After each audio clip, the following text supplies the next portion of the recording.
For today's eye makeup look, I'm going to show you how to create this look using two eyeshadows. One for the lid and one for the crease. It's a super easy look, so let's get started. So I've already started by priming my eyelids with a little bit of primer.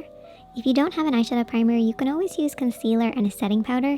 This will create a blank canvas for you to work on. However, primer does give your shadow something to hold on to, so that's why I prefer primer over concealer.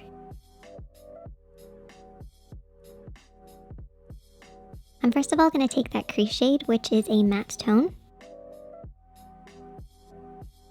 And I'm going to take my blending brush. So you only need two brushes for this look, a blending brush and a flat brush. Starting with the blending brush, we're going to work this over and back into the crease of the eye. So the crease of the eye is where the eye creases into the eye shape. We're going to start on the outer corner and blend this over and back in this area. I like to keep my eyes open so I can see the shape that I'm creating, making sure the depth of color is right at the lower point of the crease, blending upwards towards the brows and pretty much disappearing as it gets to the brow area.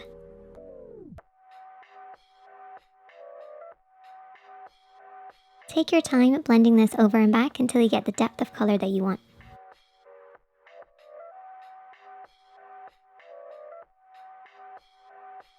And then I'm going to take my lid shade.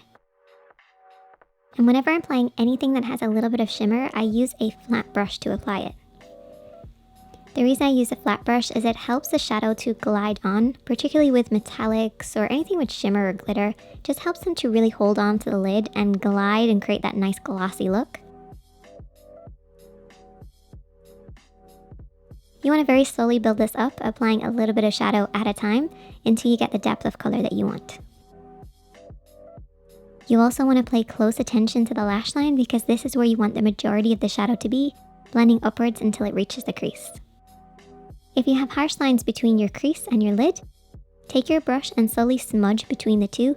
This will help them blend into one another, but don't be afraid to keep blending and applying a little bit as you go along. And I also took that lid shade and applied it underneath the eyes as well. I accidentally ended up applying liner. You might ask me, Sinead, how do you accidentally apply liner? It's because I had a little bit of eyeshadow on my lashes, went to remove it using liner, hit my lash line, and then ended up having to do a very thick line. It's a bit like that meme where you go to do a really thin line and it ends up super dramatic. That's basically what happened to me. Rather than cutting it out or starting again, I just thought, let's just embrace the mistake.